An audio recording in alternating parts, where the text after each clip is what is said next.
Hey, everybody, how's it going? I am Rob Turley, your host at Down the Rabbit Hole podcast. Great to see everybody again this week.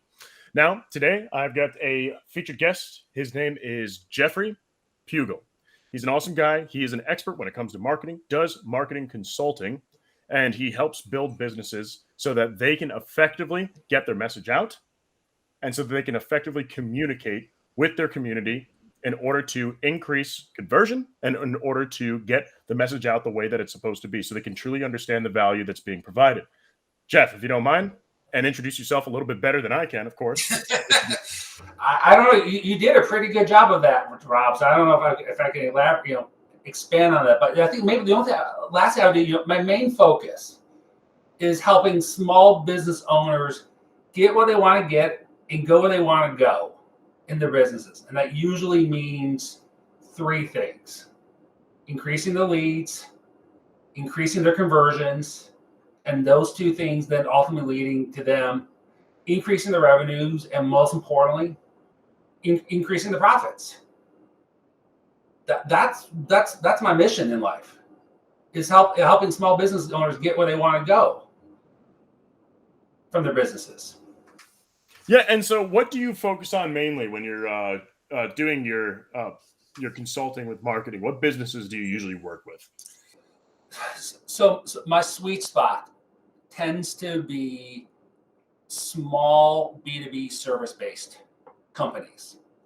And that comes a lot from my background, having worked in ad agencies and media sales organizations and TV stations for the first couple decades of my career. And I found what's happening there often is the people running these type of companies are often great at what they do, but no one ever taught them how to actually effectively market and sell what they are great to do.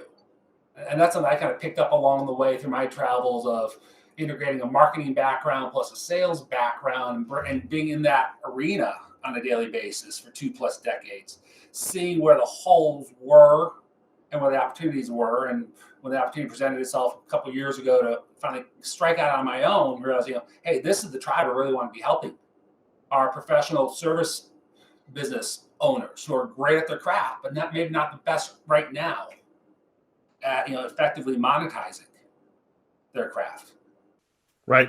And that's something that even my company has struggled with, is monetizing what we're very good at doing, because it's so new, educating a market, understanding something that is sophisticated in a simple way, getting the messaging out there properly, and trying to solve a problem or help solve a problem that they think that there is no solution for.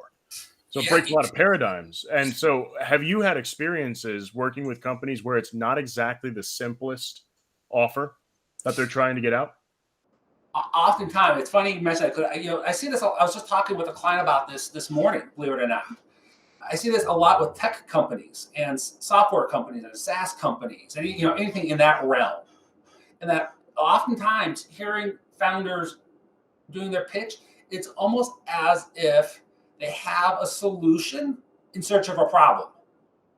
And it's all backwards. Yep. And that's why there's no market fit. That's why there's so much difficulties, because they have a solution in search of a problem. It's almost like me now, at the stores for Christmas coming up, seeing some of these wackadoo products going, wow, that's a solution in search of a problem. I never knew I needed that. So that's the biggest problem I've seen, is a lot of times it's often backwards. But okay. Well, I like to say it's putting the cart before the horse. That's another way of saying it. Yes. Yeah. I mean, it's like, it doesn't matter how great your tech is. If there's no need for whatever it does, it's never going to sell in a million years. Yeah. And often, even if it does solve a problem with tech companies, I found that it's hard for them to communicate it because it's such a technical mind behind it, especially if there's an engineer as the owner of the business or the founder. They've created this beautiful solution to solve this very, very serious issue in an effective way it works. It works great for what it's solving, but then they don't know how to communicate it to the public. Yeah. Well, it's here. I think where you're going with this is it's the classic features versus benefits paradigm. The tech is all the features. Oh wow, it has this gigahertz. It has this, that, this, that. No one gives a shit what it's made up of.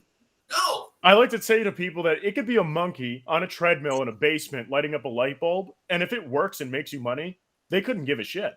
Yeah, exactly. I think that's the problem a lot of times with tech is, and I encounter that too because I worked at a tech startup, digital marketing tech startup, where the tech and the brains behind the tech were phenomenal. But I was sitting in meetings, and they'll be talking their stuff about this code into that code, and we're doing HTML that into the CSML, metaverse there, boom, boom, boom, boom, boom. And you see like the marketing director sitting across the table, going, "What? I'm sorry, you lost me. Like, what is this doing?" And I would have to sometimes play translator, say, "Oh, what they're trying to mean is we help you find your audience more efficiently amongst all the noise out there." Oh, that's the benefit. It's they got the technology guys love the tech, but that's not why a lot of times why people buy the tech. It's the magic words. What's in it for me? Yeah. And what's in it for you has nothing to do with the code. You don't have to deal with the code. Never do. That's the point. If they deal with the code, they'd never use it. Exactly. Yeah, it's interesting, and that's that hits home with me because we had that problem it took us almost a year to figure that out. So how did you figure it out eventually? How we figured out is that we realized because we listened to the market, we created our solution based off of literally listening to what the market needed. What is the largest pain? People do not understand their actual target, the actual target. And it's really difficult and time consuming to be able to pinpoint the people with real opportunities. Usually you talk to 1,000 people, you get 15 individuals that are actually a real opportunity. Give or take. That's about the average. So increasing that targeting accuracy, so you result in lists of 25 to 47.5% are opportunities within it, massive increase, and then being able to distill it to be able to find out, okay, these specific individuals are most likely to become my champion within a company or an account. Yeah. So identifying that stuff, right? But that's the thing is that what we were trying to say. Okay, yeah. The first iteration of our website looked kind of like a doctoral thesis. Nobody knew what the fuck we did at all. Not even close to a chance of them understanding what it meant. The second iteration of the website, we overcompensated and simplified it to the point where they were like, so what is it doing? What's the point? How does this work? So you went from like one extreme to the other extreme. That overcompensated the other extreme, didn't work, and now everything is shifting towards the middle. We've dialed in like half of it. Okay. But it's like we're getting the rest of it over to there, but it's proven really difficult to do both. Yeah. It needs to be smart enough to be stupid enough to work. Yeah. I don't even know what that means, but that's really kind of what it is. But I'd like to dive into the topic that you originally reached out to talk about, which is the I Hope success plan. Mm-hmm. The I Hope success plan is kind of I hope, I wish, I want. No one cares. It's either you do or you don't. And I like how we were talking about Yoda earlier. Yeah. Do or do not. Never try, right? There is no try. Yeah, there is no try. Yes. And that is one of the greatest pieces or words of wisdom that I've ever heard because it's true. And the I Hope strategy, it doesn't follow that path. It's just kind of, you're throwing a dart at a dartboard with a blindfold on, and it's that hope strategy, the way that works. So I'd love to hear what you have to say about that process. Yeah, like the I Hope is almost like what you were just describing a moment ago, Rob, about your website. You're just throwing stuff up against the wall and seeing what sticks. It's almost like it's like throwing the proverbial spaghetti noodle up against the wall and seeing does it stick. And that's where I've seen so many small businesses get into trouble is because when I start talking with them, asking me, so what's your marketing approach? What's your marketing strategy? Well, I don't know. That is, or we hope to reach this audience. We hope to reach this revenue figure. We hope that. We hope that. And then you start digging in and you go, well, okay, help me understand. What do you mean you hope to do that? And you realize it's all on the wings and a prayer at that basis. And then you start digging you start digging deeper and deeper and deeper. You realize it's built on a house of cards, on top of quicksand. It's not gonna stand up to anything. And then these same companies down the road wonder why they're either stuck in the same. They've been stuck in the same spot now for years, or just going around in circles. And it's because they have no plan of how they're actually going to do it. And that's like, I always like say, you want to get out of the I hope world of growing your business and into the I will grow my business. And it's changing that mindset of those small business owners, helping them see the difference when you start to lay it out. Like, it's like, I hope to lose 50 pounds, or I will lose 50 pounds. Yeah. Has anybody ever lost 50 pounds that says, I hope I do? No. Unlikely. No. Unless you maybe lose an appendage or something like that. But yes. Yeah, right. Yeah, lose a leg, 50 pounds. That's funny. But that's the thing is the I hope strategy doesn't work, and they will. It's not just a mindset switch. I would say it's also a process change where a lot of these people are not equipped with either the technology, the tools, or the minds that they need behind it in order to do it. I mean, we were talking about tech companies earlier. A lot of them have zero marketing experience or knowledge behind it. So they think, okay, if we just create this content and then put it out there, then people will see it or they won't. Okay, and why are you creating that content? Well, it's because it's related to what we do. Okay, and why is it going to resonate with them? Because it's how it works. Well, why do they care how it works? Are you helping them solve a problem? We're talking about how to solve the problem. Okay, no. You're talking about how to create the stuff to solve that problem. Yeah. And it's the DIY process, and they have to have a technical mind. It's not going to work. How do you convert? So, Jeff, how do you convert the language that, let's say, a founding company or a founding partner within a company would explain something into actual English at a third grade level? Yes, I love that. Third grade level. It actually, a little aside is, that's a little tip out there for anybody that's listening, is that for any type of writing or communicating out there, you want to boil it down to a third or fourth grade level, because that's the most common denominator for anything out there. It's weird, but it's true. Magazines and newspapers are written at a fourth grade level. Yeah. That is 100% true. The one that has the highest reading level that I know, well, this is like a factoid from I think like 2015 or something like that. But the highest reading level newspaper that's out there is the New York Times. Yeah. The Wall Street Journal, and that's at a sixth grade level. The Wall Street Journal is at a sixth grade level. That's it. Yeah, I was digging those up stats earlier, and I had the same thing. Like the New York Times, the Atlantic, the Wall Street Journal, where that highest. But even when they look at it, it wasn't that crazy high. Even Harvard Business Review is at a fifth grade level. Yeah, but so circling back now. So how do you get someone to care? I actually went through this. I'll do this here as a case study. Right, the best way to show it was working with a client of mine. They're a tech company of all things. Fancy that. They are doing some phenomenal work in taking very dry analytical reports that accounting firms use. Okay, they're solving a need with these creating the better mousetrap in terms of reports that accounting firms use. Okay, great. Their problem though internally was how to get the different levels within the accounting firm to care about it. And what I do is I take my clients through an exercise. I call it peeling the onion. Mm-hmm.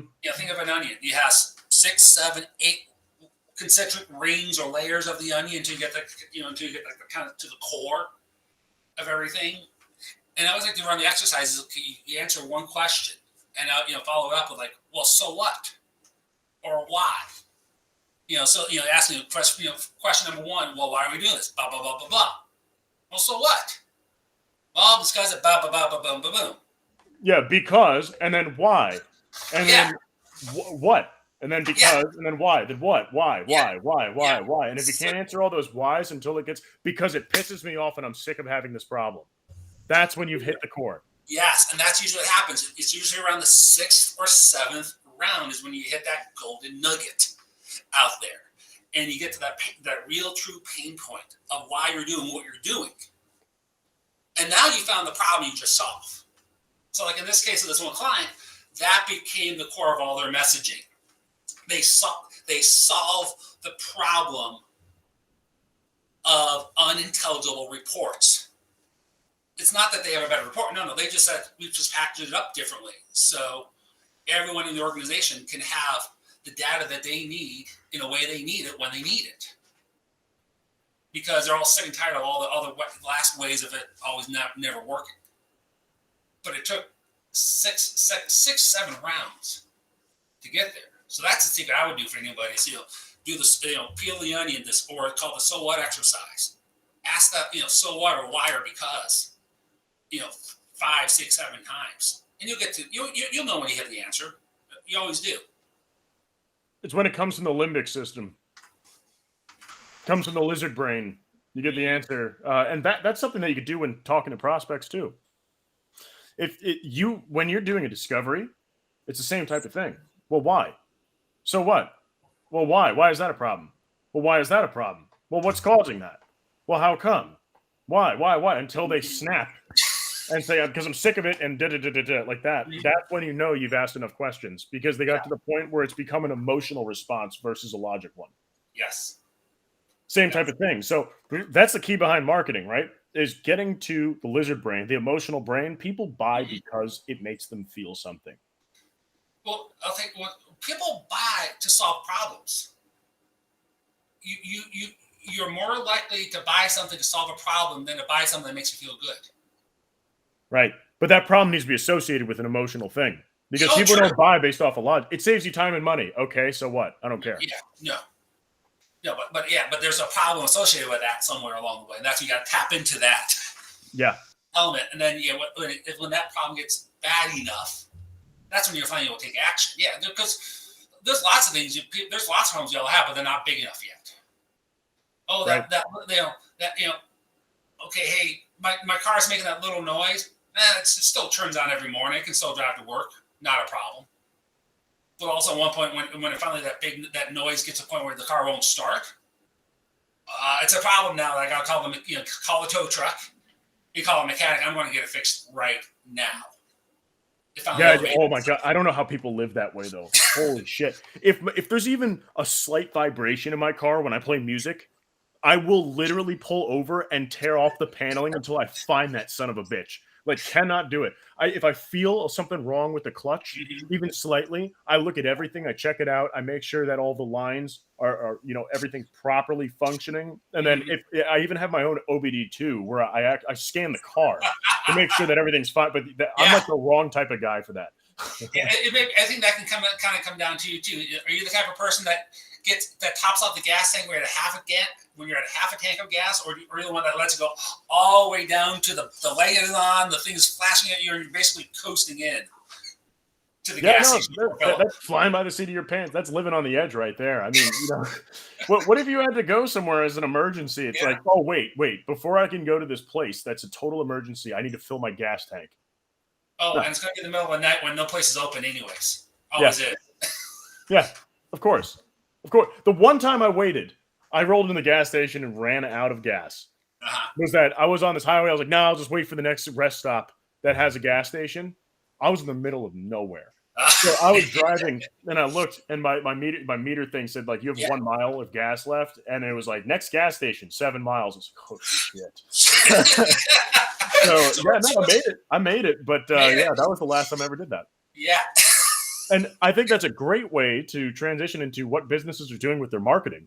Is that they're just waiting for it to hit E, the gas light's on, it's underneath where the meter's even supposed to go. They have 1 mile of gas left and they have 7 miles to go.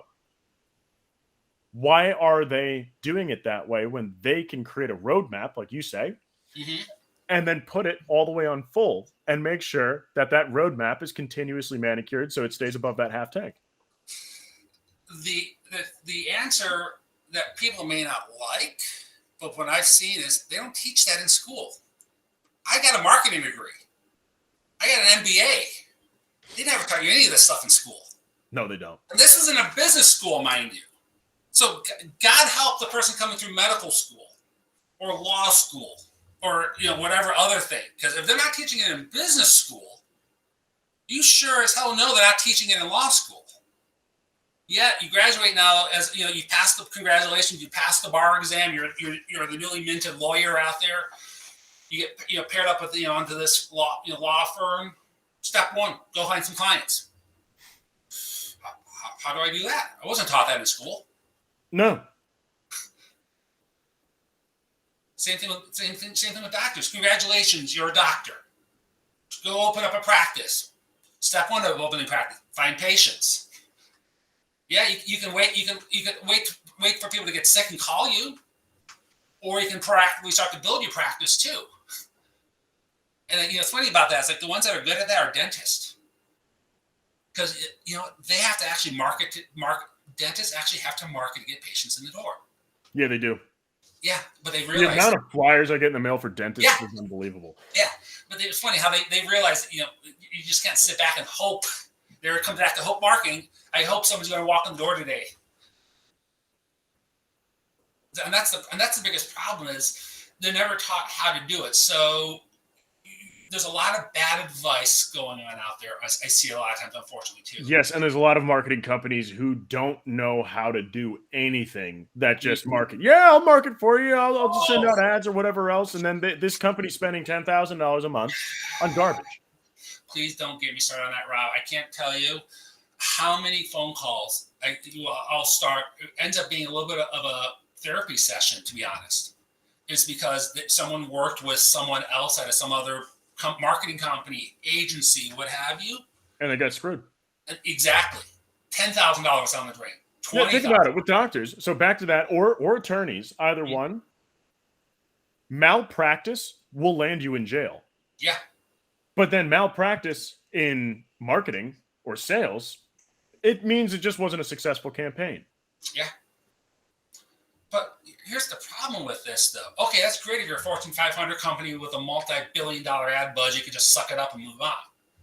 But if you're a Main Street business, of which 90% of businesses in the country are Main Street businesses, you don't have that money you can just throw down the drain.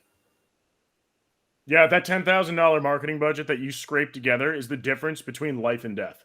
Yeah. Yeah. And I mean, that's partially why I started my company, is because I hated seeing these type of companies get taken advantage of because of that. And there's really no what's the term I'm looking for?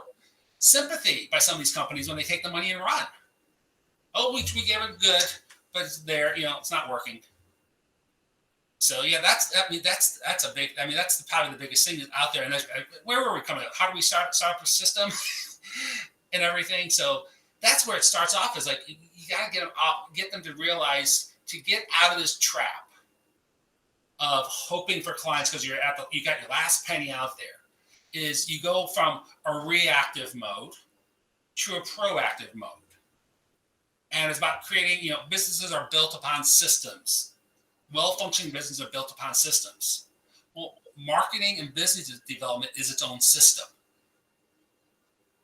And if you can build up your own system in that, find out what works, it ultimately, you get to a point where you have a predictable faucet that you can turn on and off to get your customers literally on demand. I like that. That was well put. Thank you. Very well put. And predictable pipeline, isn't that the goal that everybody's trying to achieve? It is, but here's the challenge. Here is it's not a silver bullet. Everyone's looking for that silver bullet. There's no such thing. We've had clients revolve, hire us and then drop us because they thought we were a silver bullet. No, we're not. We make it damn well easier, and the results are very good. But it's not a silver. It still takes the work. Yeah. It still takes the process. It still takes change. Yeah. There's no such thing that just instantly gets you clients. If you can invent something like that, you will be an overnight trillionaire. Oh. Yeah, unfortunately, yeah. I'm just going to say right out, there is no silver bullet out there. And to those there never will be. There never, ever, ever will be. No, there isn't. And unfortunately, anyone that tells you that there is a silver bullet, run the opposite direction from them, because they're selling snake oil at that point. And yeah, they are. And that's a big problem I see in this industry, is that there are a lot of snake oil salesmen out there. And everyone's so desperate because, again, they're down to the last dollar, that they're trying to do every shortcut method. And unfortunately, I'm telling you, from nearly 25 years being in marketing, and this is why I kind of came on here onto your podcast today, Rob, is you get the word out. To be successful in marketing, to be successful in business, there are no shortcuts out there. You can't shortcut. There are more. It's like success. growth hacking is a very misunderstood term. Oh, It's yeah. no, growth hacking is real, but it's a very misunderstood term. Mhm. People take that as a silver bullet and like you're taking a shortcut, hacking the process. No, what you're doing is that you're implementing processes that are extremely effective or using a very data-driven, data-backed process so that you can start where you need to be Yeah. and start out with an effective process instead of doing the guess and check method over a longer period of time. That's the difference. Yeah. Growth hacking is starting where you should be versus figuring out where you need to go. That is the difference between growth hacking and regular growth. Period. So it's just, I wish people use that term properly because a lot of the growth hackers out there are the snake oil salesmen. Yeah. Same thing with marketers, snake oil. Salespeople, snake oil. Then there's even my market, artificial intelligence, snake oil. I would say, and I would dare say 95% of the people in my marketplace are total bullshit. Yeah. They don't build real artificial intelligence. It's a statistical regression model at best. And what they say it does not do. And it makes me look bad. It makes the rest of the people that I know, because all the people who build the real stuff, we all know each other. We all know each other. Yeah. Everybody else, it's just like, like that type of a thing. And it's hard for us to get business because of that. It's hard for you to get business probably because of that, because people have such a distrust, and building that trust becomes part of the sales process, which makes it so much harder to sell and a longer time frame to sell. But that's what we have to deal with. Yeah, I was gonna say, it's like I remember back in my digital agency days, we were always evaluating new tech companies and stuff like that. And I'll tell you, one of the key phrases, if we heard, we would stop the meeting and just end, is like, hey, we have a proprietary black box solution. Whenever you were not willing to open up your kimono to show us exactly what's on the inside, we knew you were hiding something. You didn't know what you're talking about. I would argue that where it's a black box. So black box from a tech person's perspective versus a black box from a non-tech person's perspective. A non-tech person's perspective, that's like everything's done for you and you don't get to see a peer or any transparency in the process. That's the dangerous black box. Yes. The black box where it's reasonable is that if it's proprietary tech, they're not going to open up the source code and show you how it works. True, right? True. But you should be able to at least talk enough to it where you go, okay, I know. Okay, yeah, you're not. I technically have a black box, but I'm just not going to tell you what mathematical algorithms we're using. I'm not going to tell you what source code we're using or how it's built, but I'll tell you every step of the way, what it's doing, how the process works, and dive through the whole thing. That's the danger point. If they say, oh, you don't need to know how any of the process works, we'll just take care of it for you. It's no problem. Yeah, that's exactly it. Yeah, if you're able to talk about it. Yeah, if you can talk through it, then that's fine. Yeah, we get there's some stuff you can't talk about because of proprietary. I'll get that. But yeah, that's the key thing there. If you're talking to anybody and they can't fully have a nearly transparent discussion as to how or why they do something, that's a danger flag right there. I mean, that's how I'll tell anyone is if you're talking to someone, they're promising something and then they can't really open up and tell you kind of how it works. Danger flag. Danger. Also, when people ask how it works, that's a trick question. They want to know how is it applied. Because often with tech, how it works, they do not want to know how it works because their eyes are going to glaze over after about 30 seconds. They're going to know every word that you're saying individually, but in the order in which you're saying them, they'll have no idea what it means. And then the whole thing just goes into the toilet where they're just like, this sounds complicated and difficult. And I'm not sure what's going on anymore. What am I buying? So there's a really fine line to follow on that. And how do you identify that line? When do you know? Oh, to your point, sometimes this is where it's so key to have conversations like in person or on Zoom. You look at the body language. To your point, we just mentioned, Rob, the eyes start to glaze over and stuff like that. You can see the body language. You got, like I said, you got to back it up at that point, and you start asking those clarifying questions. Oh, I'm sorry. What you really meant was what you were trying to understand is this, right? Oh, yeah. I really want to understand the benefit of this. Okay, let me talk to you about the benefits now, and then you move the conversation. And what do you do to create content around that so that you're having the same effect? Because marketing content is conversational. It needs to be. Yeah. It's a conversation with a community, but it's one-sided. So that's the hard part. You want to have that conversation in their head, right? That's the goal behind marketing, is that you want to match them what they're thinking as they're reading it, that it's giving them the questions and answers that they need. What strategy do you use so that's getting accomplished? What I always like to do, and I take my clients through this, is go through, sit in your customers' seats and understand what's going through. Again, it's like we were talking about earlier, the peeling the onion, the why the why exercise. You get to those core elements. If you know that this core nugget is that main reason why they do something that they do, you can craft everything else around that. That's your tentpole for messaging and why they should care and why you're doing what you're doing. And then you just start to surround it with lots of other aspects to bring the message home. Okay.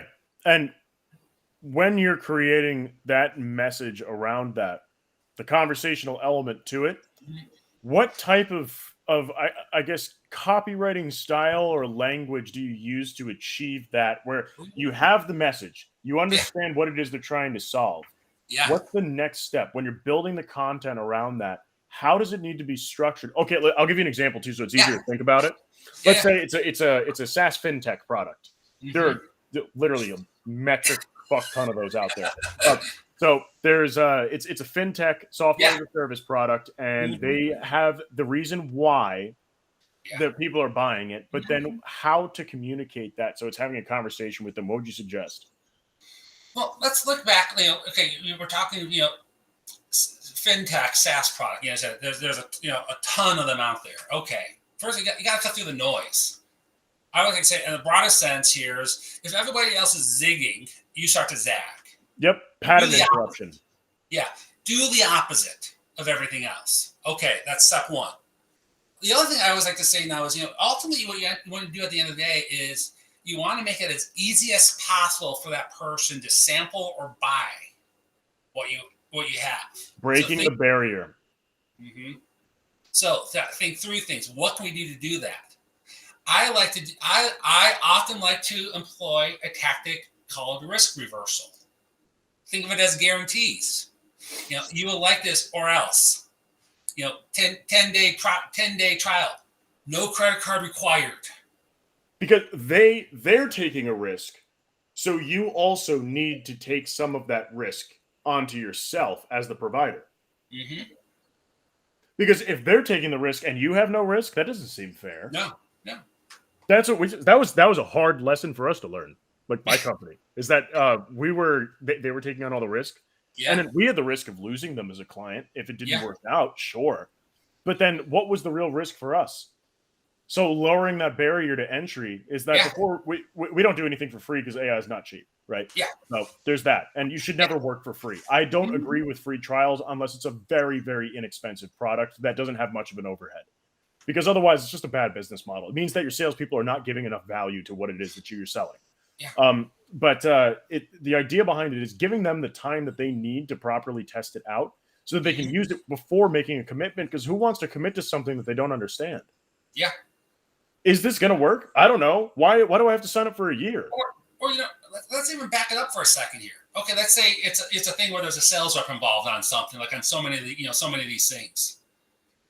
If I was a sales rep, I'd say, I'll make a deal like, hey, give me 15 minutes. At the 15-minute mark, I'll stop and see where we're at. You can either tell me to go jump in the lake, or we'll hang up, part as friends, or you say, no, I'm interested now. Let's continue the conversation. Hang up and part as friends. That's some Sandler right there. But see how that works. All of a sudden, now, if you're approaching me with a message like, "Hey, I got 50, I'll invest 15 minutes." And I know at the 15-minute mark, we have this gentleman's agreement. We're going to pause, and you're going to ask me which way should we go right now? Subtle type of risk reversal, and giving them a back door, a way out. Yeah, you don't have to do business with me because a lot of salespeople corner. Yeah, they corner people, and a lot of marketing content and advertising corners people, or they use fear tactics. Mm-hmm. It's not healthy. It's not good. No. You're going to have low client longevity, and they'll be in panic mode. The amygdala fires off, fight or flight. You don't want that. No. You want them to fight rather than flight, of course. But the thing is that you don't want them in that mindset when they're doing business with you, because it creates fear around working with you. Yeah. And so when you're talking about it needs to cater to them and nurture them, because nurturing, that's number one thing, nurture and buyer safety, right? Yeah. That's what we're talking about with taking on some of the risk mitigation, risk management. That is nurturing, and it's creating a buyer safety environment. Yes. When you're creating content, let's say landing pages and such, for people to funnel through, traffic's coming in, they're hitting these landing pages. What do you do as a process to ensure that they feel safe and they feel nurtured in that process? A lot of it is to reassure them that they're in the right spot. You know, it's like, I'm a big proponent of long form copy. I have a lot of people tell me it has to be 10 seconds long. That's it. No. I think long form copy, if it's written well, will pull people through. I totally agree with you. I'm a long form copy guy too, 100%. Yeah. So because of that, you reassure them that they're in the right space always. You talk about similar things, similar studies, stories along the way. Reassure them again. Like we were just talking about risk reversal a few moments ago. Let them know, hey, that you have a gracious backdoor out here if it doesn't work out. Okay, and when you're talking long form copy, I've had some conversations with marketers. Where there's a discussion around, if you want to get to the long form, you have to do short form first. So you tie in some shorter copy, like tagline based stuff, more shorthand, attractive type of contextual stuff. And then once they hit the context, they understand it's attractive. They go into that, then it becomes like a medium length type of a copy experience. And then it goes deeper to the next part of the funnel, becomes longer and longer and longer. How do you feel about that? Because I have no experience in it, but I've heard that that's a good way to go. I've never experienced it like that myself. I've not seen what you're talking about. Maybe I've seen it, I've just never realized it. It's just a theory. Yeah, it's just, but I like this thing, as long as it's a logical line that brings you through and answers all the questions you may have. Doesn't matter what structure or school or form, at the end of the day, is that, like say, at the end of the day, we got to be asking, does it convert or not? That's marketers often forget, what is their purpose? Yes. To drive conversion, period. Mm-hmm. That's if it's a short form that's three sentences long and it converts, well, we have our answer. If it's a 3-page form that converts, well, we have our answer. Because also, here's the thing. It could depend on what your audience segments are too. If you're talking to, again, let's say lawyers or other professionals who like tons of information, you may want to go long. You want to give them everything you got out there, because these guys just suck up information. And I'm like that. For example, if there's not a ton of information, I'm not even going to look at it because it's a waste of my time. Well, I love to this point. On one of my landing pages, I have a 45-minute video of why I propose that everything you know about marketing is wrong out there. I've seen I like that. I've seen a couple of people go, 45 minutes? You're smoking crack. These are guys who are selling TikTok videos and stuff like that. But they're like, dude, 45 minutes? Too long. I can't watch that. You know what? Good. You're not a good lead for me now, because you're not willing to put in the 45 minutes. I've had other clients out. Yeah. And I've had other clients when I said, here, watch this video before we sit down, kind of help frame the conversation. I get on a call with them a couple days ago, and they're like, Jeff, I watched that video now 3 times because it's just blown their world. So tell me, did it work or not? Yeah. I myself have a 47-minute video. Average watch time is 86%. Yeah. They say, oh, it needs to be under 2 minutes. Well, no, it depends on the context. Yeah. Another video, 10 minutes and 47 seconds. Average watch time, 97.6%. Come on. And that's factoring in the people who go on the video, watch it for 3 seconds, then leave. Yeah. So that's even factoring in the zeros, right? Yeah. So that's the thing, is that it depends on what the context is. How did they get to that video? Mm-hmm. What drove them to want to watch this video or to even land on this page? if it's an easy, really low barrier way to get there, they're probably not going to watch it because they're just skimming. Yeah. It's got to be deeper into the content. They had to have dived in. Mhm. Dived? What's Dove? dove in? They should have dove in. That's Ah. I don't know. That's an interesting one. But yeah. So what would be the overarching idea that you would want people to understand from everything that we spoke about today? Yeah, we've touched upon a few topics, haven't we? Here, Yeah. the biggest thing is, I think we could tell is marketing here is a couple things. Marketing is not necessarily linear, and if you what I mean by that is if you're subscribing to the Hope School of Marketing, as you just saw the topics we kind of touched upon here, over these last few moments, we've covered off a lot of different ground in different corners of everything. The only way you get there is by having a plan, a roadmap of where you want to go. So if you look at the successful companies who have finally made it, the commonality behind them all is that they have a predictable marketing plan, which at the end of the day, they can control nearly on demand, like that faucet we were talking about. You can turn it on and turn it off as needed. So that gives you now a predictable supply of new customers or clients or whatever the parlance is in your industry.